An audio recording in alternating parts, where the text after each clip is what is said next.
Today we're going to take a closer look at another 2024 battleground state, and that is going to be Arizona. And this state with 11 electoral votes could easily be the one that decides who wins the general election. So I've got two maps up here. The left map shows the presidential vote shift between 2012 and 16. And usually I point out there's a lot of red on this map, and that's true. However, most of that red is in the Midwest and the Rust Belt. You can see in Arizona that actually has a lot of blue in it, meaning that state went in the opposite direction. It went toward Hillary Clinton in 16. It used to be a reliably red state, but then things changed. If we look at the map on the right, those are the changes between 2016 and 20, and there's very little red on that entire map. And again, this time Arizona has a lot of blue lines. Most of them are vertical or slightly going toward the left. So those shifts were enough to flip the state between 16 and 20, so that's why it's going to be one of the most crucial states to look at in this election. So first, let's get a little bit of background over the past few elections. We'll go back to 2012, and that year Mitt Romney defeated Barack Obama by about 9%. He got more than 53.5% of the vote. Obama was around 44.5%. So it's not a landslide, but it's not really that competitive of a state at that point. And for the most part, the counties are red, but there are a few blue ones in the mix. And keep in mind, Arizona is a state that does have a relatively large Native American or Indian reservation population. But let's look at some of these key counties. Now, Arizona only has 15 counties, and similar to Nevada, most of the population lives in one county. That's Maricopa. That's located right here. That has the state capital of Phoenix. The entire county has more than 60% of the entire population of the state. So this is another situation where every single percentage point in this county is going to matter. And in this map, you can see that's red. Romney won it by over 10 points and got over 54%. Now, a couple other counties that have decent population. Underneath Maricopa, you have Pinal County. But the second most populated county is under that. That's down at the border. That's Pima County, and that has Tucson. And clearly you can see this county is blue and voted for Obama back in 2012. So it's not only about Maricopa County, because in a state that has a very narrow margin, every little bit you could get in any county could tip it one way or the other. So let's jump ahead 4 years and take a look at those results. In that election, it stayed red. Trump won the state with over 48% of the vote, but that is about a 5.5-point reduction over what Mitt Romney did 4 years earlier. Hillary Clinton actually got about the same total as Obama did, 44.6. So if she did the same and Trump lost, where is all that vote going? Well, that's going to go into the third-party candidates. Between Gary Johnson, Jill Stein, and the others, that is more than 7% of the vote. Now let's look at these counties. We got to start in Maricopa, and again, Romney won that by over 10. This time, Trump was still able to carry it, but it was only around 3 points this time. South of that, in Pinal County, Trump got 56% of the vote to Hillary's 37. And down at the border in Pima, Hillary was close to 53 and Trump was just under 40. So it's the same red and blue counties, but Trump lost a noticeable amount of support this time. So with that narrow of an election and Trump under 50% of the vote, the state was going to be a target for Democrats in 2020. And if we jump ahead and look at that election, this was extremely close, but the state did flip and it went to Biden. He got 49.4% of the vote to Trump's 49.1%. And that was the second narrowest margin of all the states in 2020. But you also might notice this time Trump actually did about 1 point better than he did in 2016. But this time there was a lot less third-party vote. You can see Joe Jorgensen led the way with only 1.5%. So with that reduction in third-party vote, Biden ended up capitalizing, and he did 4.5 points better than Hillary did. Maybe if there was a strong third-party vote, the same result would have ended up happening, but this time without it, Biden was able to squeak by and snag those 11 electoral votes. Now if we go down to the county map, this time you might notice one key change. That's Maricopa County, and this time it flipped and it's no longer red. If you look down here and sort the counties by population,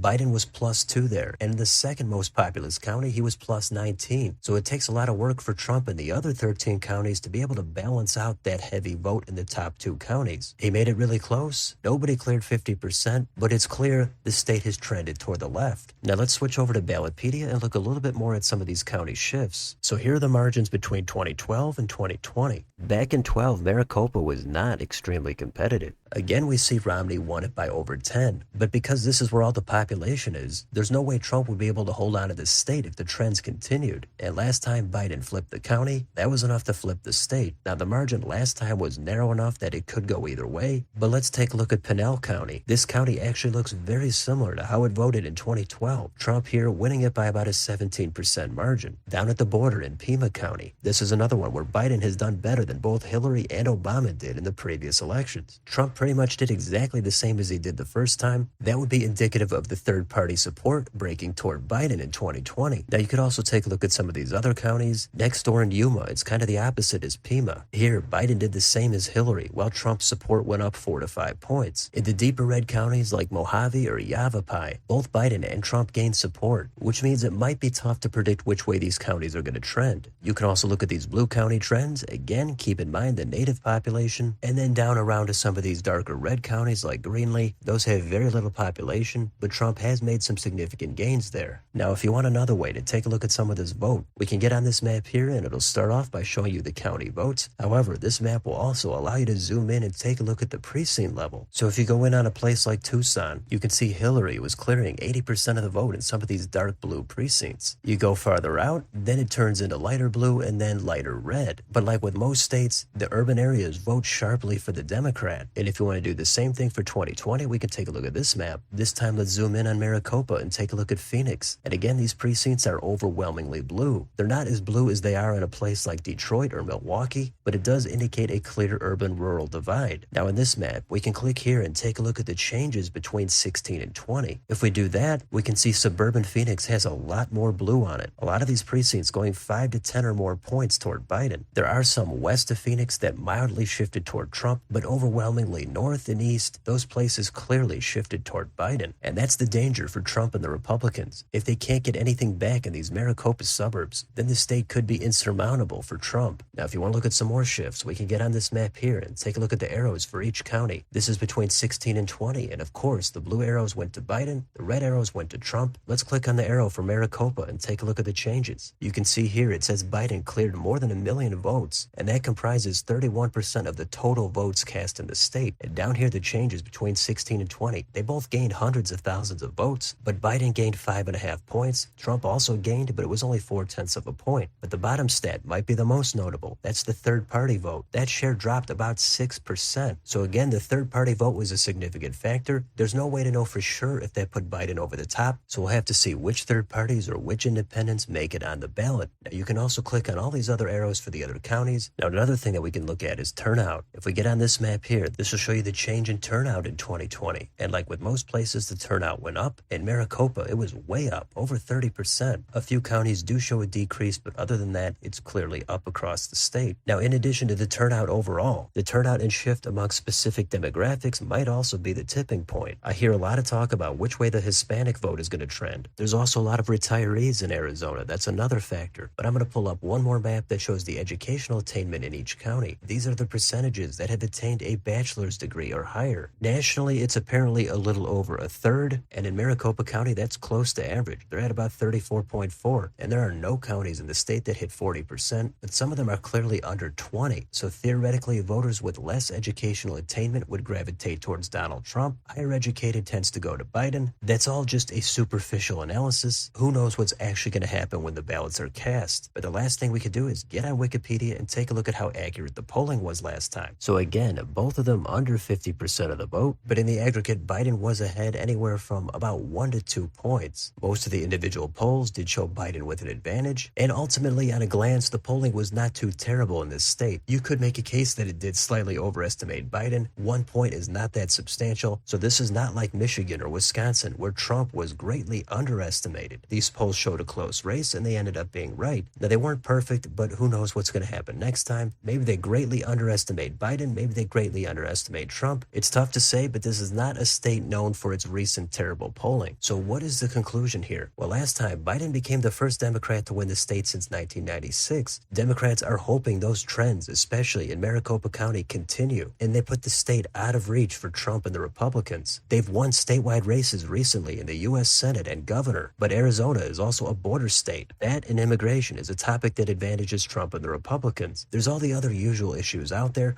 Most of them tend to favor Trump at this point. Of course, Biden has an advantage on abortion. We just don't know what's going to happen in 6 or 7 months from now. Trump has shown a lead in this state in most of the recent polls, but the election has really yet to heat up. Both sides are going to be competing for the suburbs and the Hispanic vote. The margins in Maricopa are going to be vital. I'm sure the state is going to get a lot of attention. Maybe something unexpected happens, but other than that, Biden and the Democrats are hoping to build a blue wall in the Southwest, while Trump and the Republicans are hoping to have this state shine bright red at least one more time. We'll see what happens, but That's an overview of the recent political history in Arizona. Let me know in the comments, what do you think about this state? Maybe you're from here and you have a better sense of what's happening on the ground. Do you think the border is so bad that Trump is going to be able to win the state? Or do you think the suburban trends are going to give this to Biden? Let me know down below on your way out. Don't forget to like, share, and subscribe. Join if you would like to support the channel. Thanks for watching, and I'll see you next time.